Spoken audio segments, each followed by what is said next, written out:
ಎಲ್ಲರಿಗೂ ನನ್ನ ನಮಸ್ಕಾರಗಳು. ಇವತ್ತು ನಾನು ಕೆಂಪು ಕುಂಬಳಕಾಯಿ ಉಪಯೋಗಿಸಿ ಒಂದು ಸೂಪರ್ ಆಗಿರೋ ಡಿಶ್ನ ಸಿಂಪಲ್ಲಾಗಿ ಕ್ವಿಕ್ಕಾಗಿ ಹೇಗೆ ಮಾಡೋದು ಅಂತ ತೋರಿಸ್ತಾ ಇದ್ದೀನಿ. ಇದನ್ನು ನಾವು ಎಲ್ಲದರ ಜೊತೆನೂ ತಿನ್ನಬಹುದು. ಅನ್ನ, ಚಪಾತಿ, ರೊಟ್ಟಿ ಎಲ್ಲದರ ಜೊತೆನೂ ಇದು ಹೊಂದ್ಕೊಳ್ಳುತ್ತೆ. ಇಲ್ಲಿ ನಾನು ಕುಂಬಳಕಾಯಿನ ಸಣ್ಣ ಸಣ್ಣದಾಗಿ ಕಟ್ ಮಾಡಿಟ್ಕೊಂಡಿದ್ದೀನಿ ನೋಡಿ ಈ ರೀತಿ. ಹಾಗೆ ಒಂದು ಬಾಣಲೆಯಲ್ಲಿ ಸ್ವಲ್ಪ ಎಣ್ಣೆನ ಬಿಸಿ ಮಾಡಿಕೊಂಡಿದ್ದೀನಿ. ಅದಕ್ಕೆ ಸ್ವಲ್ಪ ಸಾಸಿವೆನ ಹಾಕ್ಕೊಳ್ತಾ ಇದ್ದೀನಿ. ಸಾಸಿವೆ ಚಟಪಟ ಆದಮೇಲೆ ಜೀರಿಗೆ ಹಾಕ್ಕೊಳ್ತಾ ಇದ್ದೀನಿ, ಒಂದು 1/4 ಸ್ಪೂನ್ನಷ್ಟು ನೋಡಿ. ಇವೆರಡು ಆದಮೇಲೆ ಕರಿಬೇವಿನ ಸೊಪ್ಪು ಸ್ವಲ್ಪ ಹಾಕ್ಕೊಳ್ತಾ ಇದ್ದೀನಿ.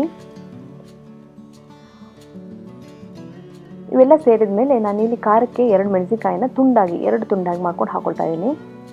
ಖಾರ ಜಾಸ್ತಿ ಹುರಿಯಲ್ಲ ಇದು ಕುಂಬಳಕಾಯಿ ಡಿಶ್ಶು, ಹಾಗಾಗಿ ನೋಡಿ ಹಾಕ್ಕೊಳ್ಳಿ. ಬೇಕು ಅಂದರೆ ನೀವು ಕೆಂಪು ಮೆಣಸಿನಕಾಯಿನೂ ಹಾಕೋಬೋದು. ಇವೆಲ್ಲ ಬಾಡಿದ ಮೇಲೆ ನಾನಿಲ್ಲಿ ಒಂದು ಮೀಡಿಯಮ್ ಸೈಜ್ ಈರುಳ್ಳಿ ಪೀಸನ್ನು ಸಹ ಹಾಕ್ಕೊಂಡು ಬಾಡಿಸ್ಕೊತಾ ಇದ್ದೀನಿ. ಈರುಳ್ಳಿ ಜಾಸ್ತಿ ಹಾಕೋಕ್ಕೆ ಹೋಗಬೇಡಿ. ಸಣ್ಣ ಈರುಳ್ಳಿ ಸಣ್ಣದಿಂದ ಮೀಡಿಯಮ್ ಸೈಜ್ ಆದರೆ ಸಾಕು 1/4 kg ಕುಂಬಳಕಾಯಿಗೆ. ಬೇಕಂದರೆ ಈರುಳ್ಳಿನ ಸ್ಕಿಪ್ ಮಾಡ್ಬೋದು. ಈಗ ನಾನು ಕುಂಬಳಕಾಯಿ ಪೀಸಸ್ನ ಇದರೊಳಗೆ ಹಾಕ್ಕೊಂಡು ಬಾಡಿಸ್ಕೊತಾ ಇದ್ದೀನಿ. 1 ರಿಂದ 2 ನಿಮಿಷ ಬಾಡಿಸ್ಕೊಂಡ್ರೆ ಸಾಕು. ಈ ಕುಂಬಳಕಾಯಿ ಸಿಪ್ಪೆ ಬೇಕು ಅಂದರೆ ನೀವು ಸಿಪ್ಪೆ ಸಮೇತ ಕಟ್ ಮಾಡಿಟ್ಕೋಬಹುದು. ಬೇಡ ಅಂದರೆ ಸಿಪ್ಪೆ ತೆಗೆದ್ಬಿಟ್ಟು ಈ ಥರ ಸಣ್ಣಕ್ಕೆ ಕಟ್ ಮಾಡ್ಕೋಬಹುದು. ಕುಂಬಳಕಾಯಿ ತುಂಬ ಸಾಫ್ಟ್ ಇದೆ, ದಪ್ಪಕ್ಕೆ ಕಟ್ ಮಾಡ್ಕೋಬಹುದು, ಏನಾಗಲ್ಲ. ಹಾಗೆಯೇ ಇಲ್ಲಿ ಸ್ವಲ್ಪ ಅರಿಶಿನ ಪುಡಿನೂ ಹಾಕೋತಾ ಇದ್ದೀನಿ, ಸ್ವಲ್ಪ ಬೇಯೋದಕ್ಕೆ ಈಸಿ ಆಗುತ್ತೆ ಅಂತ. ನೋಡಿ ಈ ರೀತಿ ಚೆನ್ನಾಗಿ 1 ರಿಂದ 2 ನಿಮಿಷ ಬಾಡಿಸ್ಕೊಬಿಟ್ಟು, ಕುಂಬಳಕಾಯಿ ಸಾಫ್ಟ್ ಆಗಿದ್ದರೆ ಇಷ್ಟೊತ್ತಲ್ಲೇ ಬೆಂದು ಹೋಗ್ಬಿಡುತ್ತೆ, 5 ನಿಮಿಷದಲ್ಲೇ ಬೆಂದು ಹೋಗ್ಬಿಡುತ್ತೆ. ನಾನು ತೊಗೊಂಡಿರೋ ಕುಂಬಳಕಾಯಿ ಸ್ವಲ್ಪ ಗಟ್ಟಿ ಇರೋದ್ರಿಂದ ಇಲ್ಲಿ ಒಂದು 1/4 ಲೋಟ ನೀರನ್ನ ಹಾಕ್ಕೊಂಡು ಬೇಯಿಸ್ಕೊತಾ ಇದ್ದೀನಿ. ಹೀಗೆ ಒಂದ್ಸರಿ ಮಿಕ್ಸ್ ಮಾಡಿಬಿಟ್ಟು ಈಗ ಮುಚ್ಚಿಬಿಟ್ಟು ಬೇಯಿಸ್ಬಿಡಿ.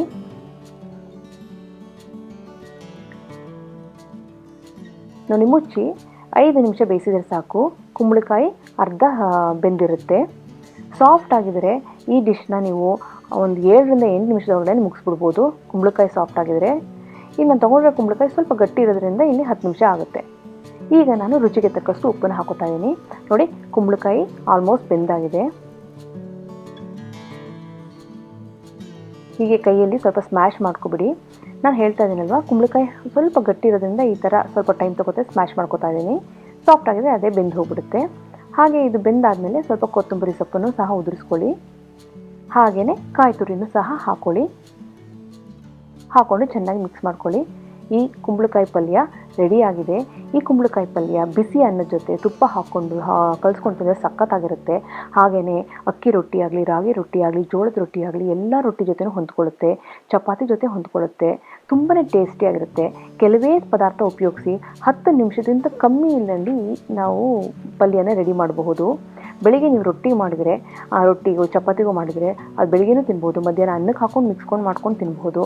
ಹಾಗೆಯೇ ಸಂಜೆ ಚಪಾತಿಗೂ ಸಹ ಇದನ್ನು ಸೇರಿಸ್ಬೋದು. ತುಂಬಾ ರುಚಿಯಾಗಿರುತ್ತೆ. ಮಾಡೋದಕ್ಕಂತೂ ತುಂಬಾ ಈಸಿ.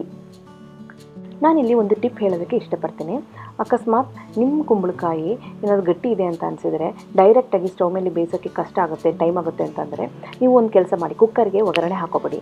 ಆ ಒಗ್ಗರಣೆಗೆ ಈ ಕುಂಬಳಕಾಯಿ ಪೀಸನ್ನು ಸೇರಿಸ್ಬಿಡಿ. ಒಂದು 1/4 ಲೋಟ ನೀರು ಹಾಕಿದರೆ ಸಾಕು. ನೀರು ಹಾಕ್ಬಿಟ್ಟು 1 ವಿಸಲ್ ಕೂಗಿಸ್ಬಿಡಿ ಕುಕ್ಕರಲ್ಲಿ. ಪರ್ಫೆಕ್ಟಾಗಿ ಕುಂಬಳಕಾಯಿ ಪಲ್ಯ 5 ರಿಂದ 7 ನಿಮಿಷದೊಳಗೆ ರೆಡಿಯಾಗಿರುತ್ತೆ. ಕುಕ್ಕರ್ ಕೂಗಾದ್ಮೇಲೆ ಕೊತ್ತಂಬರಿ ಸೊಪ್ಪು, ಕಾಯಿ ತುರಿ ಹಾಕ್ಕೊಳ್ಳಿ. ಸೂಪರ್ ಆಗಿರುತ್ತೆ.